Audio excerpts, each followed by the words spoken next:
the whole notes that I have set up for a day. We're not even finishing those in a day. So, like this, this is all like from the last day that we didn't get through. So, we're kind of off, but that's okay. We'll get there. It's okay. We can adjust. So, anyway, so this is where we left off last week and before Thanksgiving. We were still talking about bone remodeling, and just a recap to get us back in. This is in Google Classroom. We had done the bone measuring lab because a lot of people were gone. So I was going to grade it, but then there's so many people missing, I ended up not grading it because I didn't know who'd done it, who didn't do it, and so I ended up not grading it. So try and get that bone labeling lab done by this Friday. Is that the one you was? Yeah, last Friday. Yes. Okay. Yeah, for people who were gone on Tuesday, the bone measuring lab, and that is something you can do on your own. I had a question on is because it's asking for class data. Yeah. You can get that from people in class too. You can get. Because it says measurement / ratio, but then it's class data for finger length, height.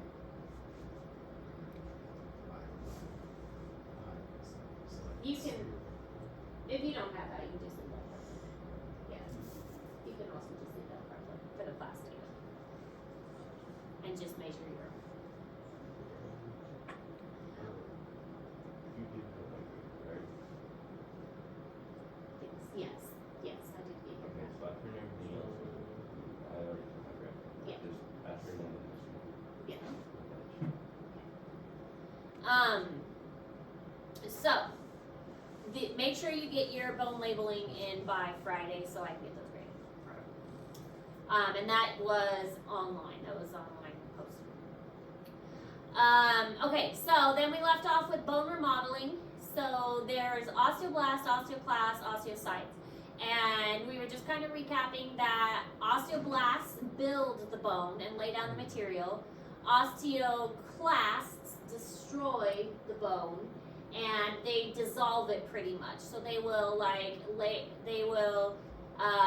enzymes that kind of eat and reabsorb the calcium and the collagen fibers, and then the osteocytes they are formed from osteoblasts. So here's our osteoblast. They get caught up in the osteoid, which is this stuff here, which is kind of like a jelly kind of stuff. And they get, the osteoblasts get caught up in the osteoid and they eventually become osteocytes. So here's an osteocyte here. So the osteoblast get caught up in this osteoid and they eventually become osteocytes. And here we see all these little osteocytes that have been caught up in the osteoid and they originate from the osteoblast. So the osteoblasts over fraying? Not typically. They are usually lining the cell, and that's why they will eventually, because it's usually they're dissolving the outer surface. Does that make sense? What? Well, they're all dissolving the outer surface, because it's the outer surface of the bone that needs to be restricted. So what, it just moves into the osteoid? Yes. And then becomes osteoblast? Osteocytes, yes. The osteoblast becomes an osteocyte. Gotcha. Okay. Good? Okay. So osteoclasts are phagocytes, and they're multinucleated. So phago means to engulf, so they do engulf the surrounding material, and they're active on less than 1% of the bone surface. So they are not very common. So the clasts, the ones that are doing dissolving, are not very common cells. And they will, in order to dissolve the bone, they're going to secrete two different types of things, an enzyme and then an acid. So enzymes are obviously going to help break down things. We learned about enzymes and how enzymes interact, but enzymes are very specific. They only work with certain types of reactions. And then acids to dissolve, like that's what acids do. And the acids are going to come from a secretory vesicle. And vesicles, think back to when we talked about the cells. They are within these little bubbles, and so when the bubbles from inside the cell are kind of reaching the surface, they are going to spill out and help to dissolve the bone as well. So both of them, the whole purpose again is dissolving the bone pretty much, and then that material gets released into the bloodstream. So not only is it shaping the bone, but it's kind of like, well, our body needs calcium. Where are we going to get the calcium from? Well, we get the calcium from the bones. The bone serves as a storage for extra calcium and phosphorus if our body needs that.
This is in Google Classroom. You don't have to write this one down, but it's important because bones will need. Why is bone remodeling important? It needs to do this because as the bone is used, it needs to adjust its strength. So we already mentioned that the more you exercise, the bigger your muscles are going to get, and then as your muscles get bigger, your bones need to adjust accordingly. So if you are getting bigger muscles, you can't have weak bones. Your bones need to get stronger too, because stronger muscles means that you need to have stronger bones so that they have a place to attach to.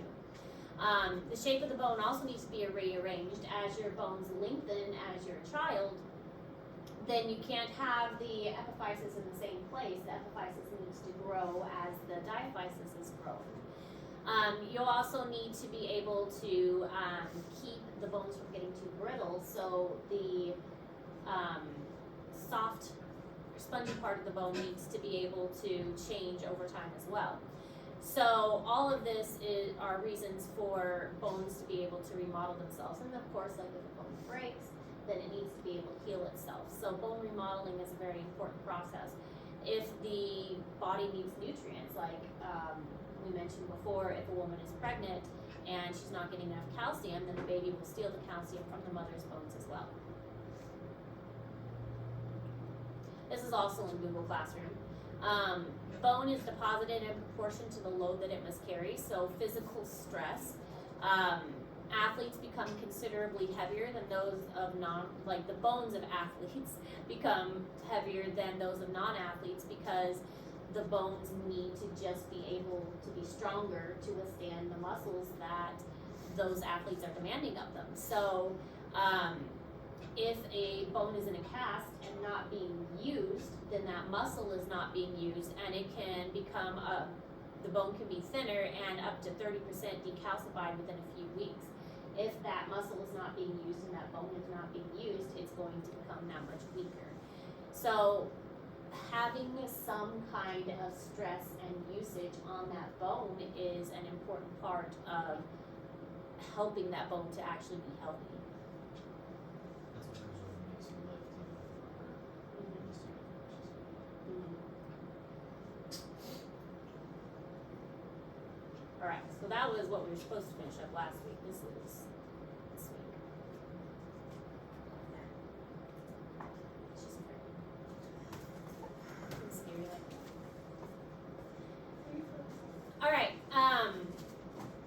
so the cranium. This is a little bit anatomy, but more why these bones are important and the function of these bones. So it's not so much this is what these bones are, it's what these bones do. So I took out as much anatomy as I can, and this is what these bones do. So the cranium, its purpose is to support the face. It contains things like the nasal cavity, the eyes, and the teeth. And its whole purpose is to support the brain and the major sensory organs. So a lot of our sensory organs are found within our cranium. Our eyes, our sense of smell, our sense of sight, our sense of taste, all of that is found within our cranium. And so our cranium is one of the heaviest parts of our body. Our head is very heavy. And if our head fits through something, usually the rest of our body can fit through it too. It protects the brain, and without our brain, we wouldn't be able to survive. There are 22 individual bones in the adult head, in the adult cranium, and only one of them is able to actually move, which is, of course, the jawbone. The rest of it is all not movable when you have an adult. We already talked about the functionals.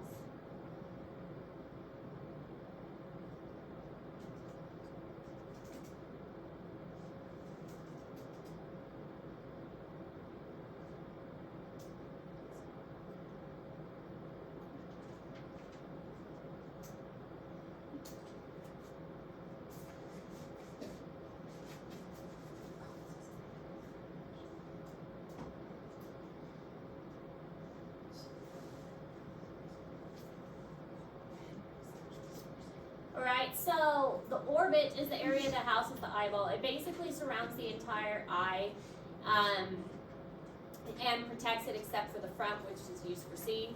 We already talked about the foramens as well. These are openings in the bone itself that allows the nerves and the vessels to go through. We have the supraorbital and the infraorbital foramen. And this one we mentioned that if you kind of poke it, it hurts because that is where the nerve and the vessels are going through. So the supra is above and the infra is below. But there are also bony projections in the nose area. These are called nasal conchae. And the conchae have specific purposes. They are the ridges inside the nose, and they are used for increasing surface area, warming, and humidifying the air. So they are like these folds inside the nose that as you breathe in, they make it so that your air isn't dry. They make it so the air is moist, and it also like catches particles and things. This is so that you don't have like just dry, dirty air that's going directly into your lungs. But all of that is because of folds of bone in the skull. So where the infraorbital foramen? That is a hole right under the eye. So infra is below orbital.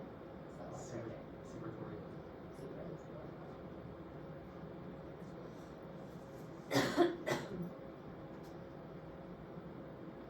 I always think of super superior higher inferior.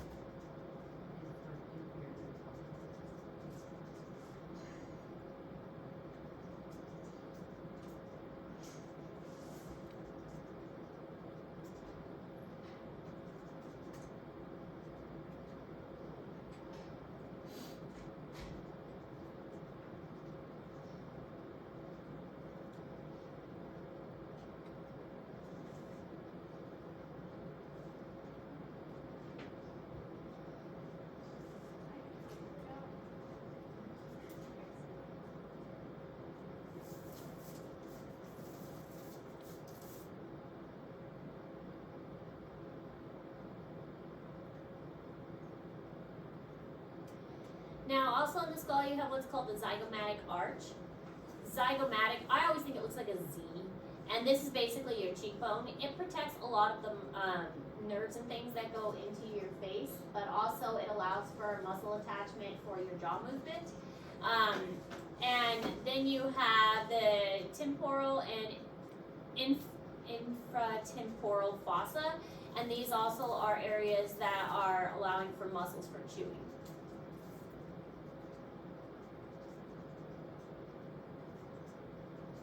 And that's kind of in this area down here. It's hard to see.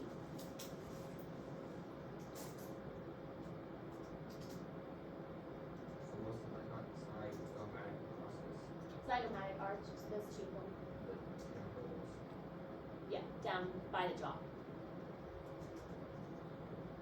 And you're not going to need to know the location because that's anatomy. You just need to know their purpose.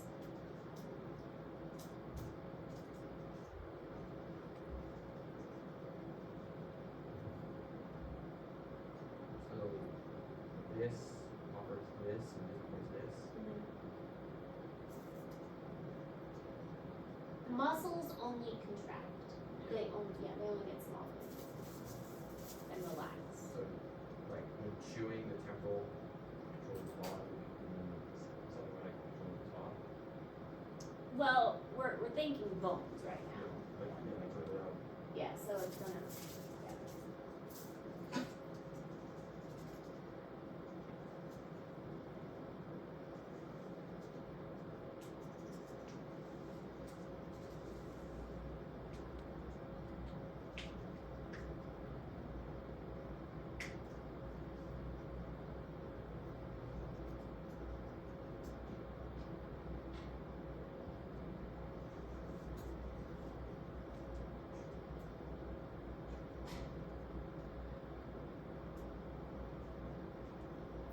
And there's actually, like, as far as muscles, there's quite a few muscles in the cheek that help with chewing.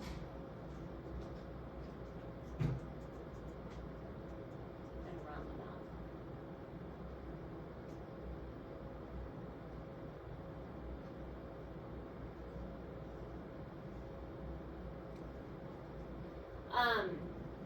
Now, bones and cartilage components of like the nose and the upper mouth, there's quite a lot going on there. There's if you're looking at the inside of the skull, there's several bones in place. Again, we're not going to get into those a lot, but there's a lot of divisions. The vomer bone is there's like a right in between. That's kind of like the septum that divides the nose into two, is the vomer bone. And then there's the cartilage of the nose that is going to divide the nose into two.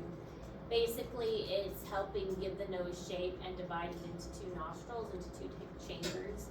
The nasal concha, again, it's going to help swirl that air, and then it's going to warm it, and it's also going to produce the mucus that's going to trap particles also.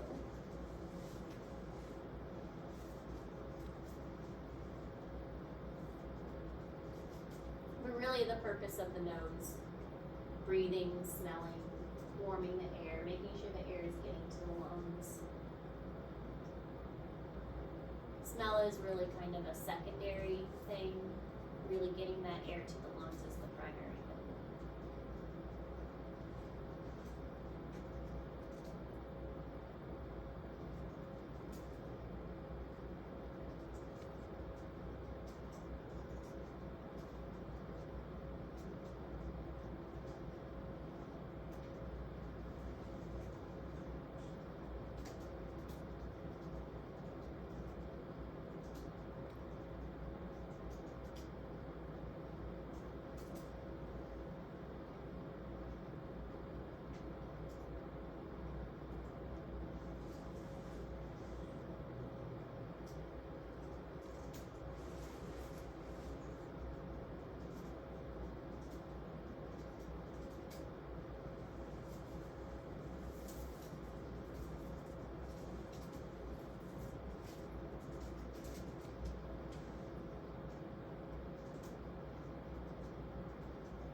paranasal sinuses.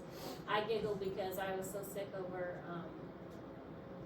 Thanksgiving. There was one night that I got so congested I laid wrong, and one of my sinuses pressed on a nerve, and my whole side of my face swelled up. And I woke up and my teeth and my mouth were hurting because it pressed on a nerve like funny, and I was like, what is wrong with me? I couldn't like open my eye because I was just like so swollen. I know, and I was like, it was such a weird sensation. Was my teeth hurting? Why is my teeth hurting?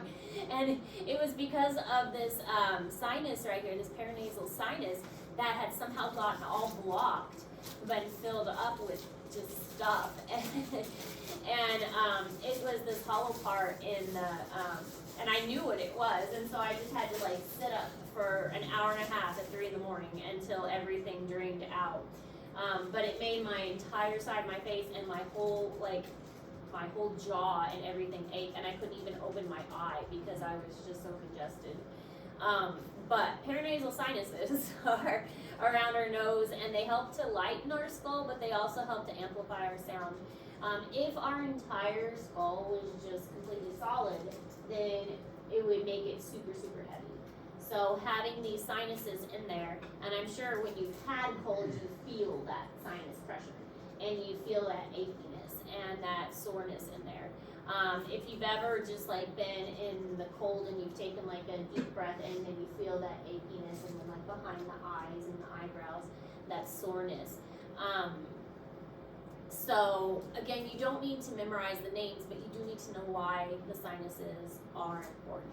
It helps to amplify sound. It helps with that vibration, and it is very easy for them to become clogged and filled up with mucus and stuff. So that's why sinus infections are so common, is because when you catch a cold, you can see all these little drainage ducts in here. They get filled up with that mucus and stuff, and that is the perfect breeding ground for bacteria. And so when you catch a cold, it fills up with mucus, and then that gets bacteria, and warm, moist places is where bacteria likes to hide. So sinus infections are perfect. And we learned already, we talked about the difference between bacteria and viruses, and so that would require an antibiotic. So thankfully it didn't lead to sinus infection for me, but it was just miserable there for a while. So it's common because they're what? Because the drainages get full. Yes. The ducts get full Yeah, with all these ducts bacteria. here. It's warm, moist. Warm, moist, dark. That's what Yes. bacteria like. Warm, moist, dark. Any warm, moist, dark place, bacteria love Some that. people have to get like surgery around in the nose so they can like breathe, because like yeah. It can get so swollen and so clogged that.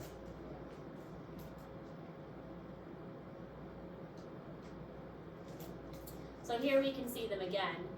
Sinuses up kind of behind the eyebrows, and then on either side of the nose, and then here. So again, if you get a runny, stuffy nose, these can get congested so easily and filled with mucus. Now also, I knew I wasn't getting a sinus infection because sinus infection usually has like a really thick discharge, and if it's a clear discharge, then you're usually fine. So mine was just really clear, so I knew I wasn't there yet. Thank goodness. Another kind of side view of where the different sinuses are. Again, you don't need to know the names of the sinus, that's anatomy. You just need to know why the sinuses are important. Hyoid bone. So the hyoid bone is underneath the chin. There are only a couple bones in the body that are called sesamoid bones. Sesamoid bones are floating bones that are not like attached to other bones. The hyoid bone is one of them. The patella is another one, which is the kneecap. And these bones are not really like attached to anything else, but the hyoid bone is kind of a tongue bone, and it aids in swallowing and it aids in speech. And so this one is really kind of unique, and it's also one that back when they used to hang people, it was one that was broken when they would hang people. Or if they like find someone who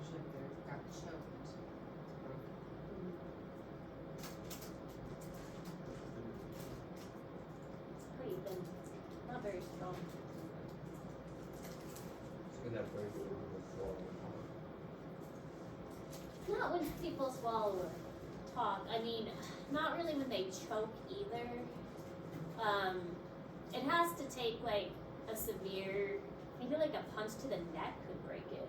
But you have to get it just right because it's really kind of like up under there. So.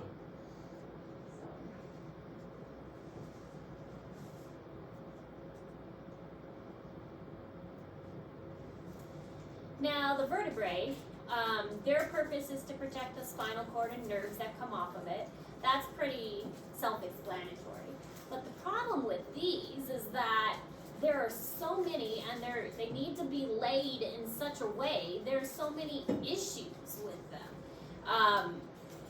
My husband's had 3 spinal surgeries because they just get pinched, and there's a reason chiropractors are in such high demand because these get out of line so easily, and so many people have back problems and neck problems and things like that. The vertebral body, they support so much of the weight. I mean, think of like posture and all of that. All of this weight is on the vertebral column that carries your shoulders and carries your, intestinal tract, and all of that is on your vertebrae. So it's supporting all of this weight, and it's just your spine that's doing that. So, and then you've got this very important nerve that runs all the way through the center of that, and all of these little nerves that come out the middle of it. We've got this model over here that shows this. So if we've got like one of these that just happens to slip, and then you've got all these nerves that are coming out of it, and then up here at the neck you can see like you've got vessels coming out of it too, and they're all interconnected so closely. So if you've got just one of these discs that decides, hey, I'm not going to be here anymore, and slip out, you can imagine the pain and the trouble that that's going to cause. So, you had surgery. Yep, Which one was it? C5, C6. Yeah. Was it a slip disc? Degenerative, I mean, it was completely collapsed. Sounds fun. Yeah, it was a lot. My husband's was I don't remember where his was, but his was a disc that was pressing against Yes. one of the, Whole thing. a bulging disc. But he had to have, he went in through the front once, and then in through the back, then in through the front again. I know, I would not, I don't understand why anyone would go through the back. I mean, it seems so much easier. We went in the front, and then the second time they went in through the back, and that was the worst, because he had like drainage and a huge scar. And then, we found out we were pregnant with our 3rd child, and that was when I went through transition teaching too. Oh, gosh. Fun Bad times. timing all around. Wait, why did you, because my dad's had surgery, but they went to the front, why did they do that? I feel like these are really bad. Look at it. Look at the front to repair this versus the back. It's like the nerves.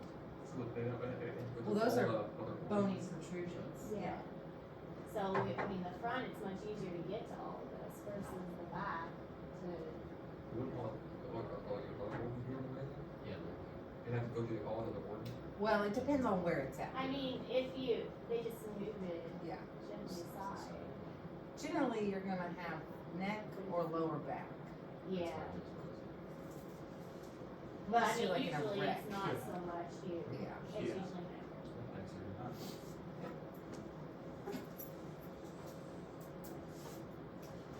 So intervertebral disc, this is where a lot of the problems does arise, is the disc. The fibrocartilage pads that fill the gaps, and they act as padding. They are a shock absorber, they're doing their job, and they will absorb the weight. They are very firm and squishy. They're not like, they're not very soft really. They're supposed to be more firm. They do add a lot to the body height, because if you look at like this one here, the gaps in between, they get bigger the further down. They're supposed to, because they need more shock absorption the further down, because this is where most of the weight is supported, is further down. So up up here toward the top, there's less in between. But the further down, they have much bigger pads between them. Should say the fiber. Fibrous, Fibrosis? Oh, fibrocartilaginous? fibrocartilaginous. Cartilaginous. Cartilaginous, yes. Metaphor. It's just fibers or There's no cartilage? big words. They take words and roll them together. Scientists like to. Yeah, do that. okay, sure. So it's got two parts, the annulus fibrosus, which is the tough outer part, and then the nucleus pulposus, which is the soft inner part. The soft inner part is gonna like allow for more change. Imagine like, I'm gonna say Play-Doh that is partially dried on the outside, but that's not entirely true because that kind of cracks on the outside. But it kind of gives you an idea that the inside is still soft and more flexible, and the outside is more tough and more rigid.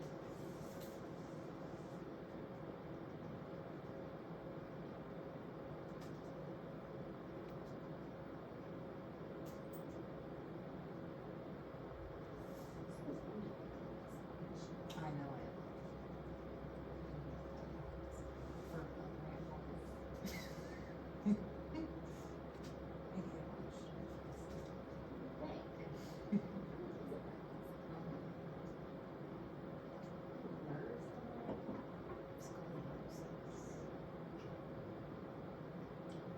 It just takes a little bit for one of these to get pinched. And then like pregnant. Yep. Oh, sciatica.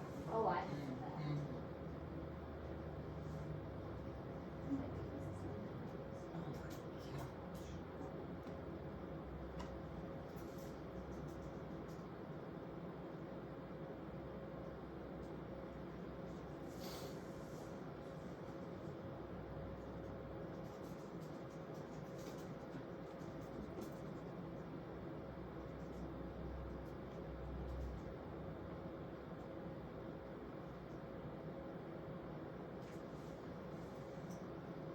He does a pretty long back. Yeah. Because they stapled it, so he's got like the little Ooh. staple holes too. One. Yeah. And I think I would prefer a smaller than Well, he's got, the third surgery, they opened the same Yeah. spot, so. Is it barely noticeable now? No, because he had a ton of scar tissue. So, yeah, when they went in the third time, second time through the front, like to get into it, he had so much scar tissue from the previous two surgeries. That it's been done. Well, the third time he went in the surgery. Yeah. It's that's like, no, fine. we're done with you. We're done with you. We're going somewhere else. All right, so atlas and axis. These are pretty cool. So the atlas and the axis are the C1 and the C2, and that's how they're labeled. So you heard her say what, C5, C6. They label them C1 whatever for cervical, and then T for thoracic, and L for lumbar. So that's how they label them. So C5 and C6 were for cervical 5 and cervical 6. That's how they label them. So C1 would be cervical 1 and cervical 2. And so T would be thoracic and L would be lumbar. But atlas is C1 and axis is C2. And these two are very unique. They allow for the movement that you have in your head. The atlas is the yes movement. So, can't really see it here. But it has kind of this like little cup shape here, and it allows the head to kind of slide like this motion where the skull sits, so it allows it to kind of slide back and forth. And then the axis, think of an axis pivoting on an axis, and so it allows the pivoting back and forth to make the no movement. Stop.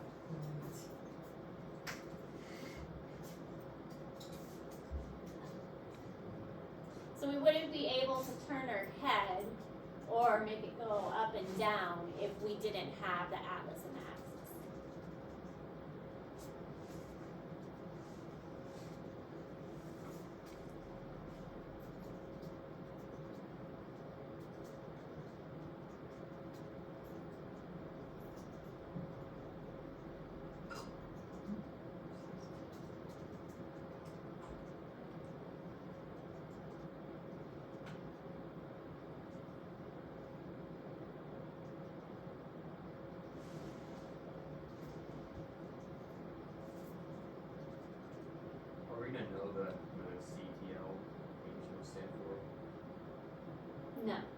But you should know this. You should know the atlas and the axis. This one's important enough. You should know this one.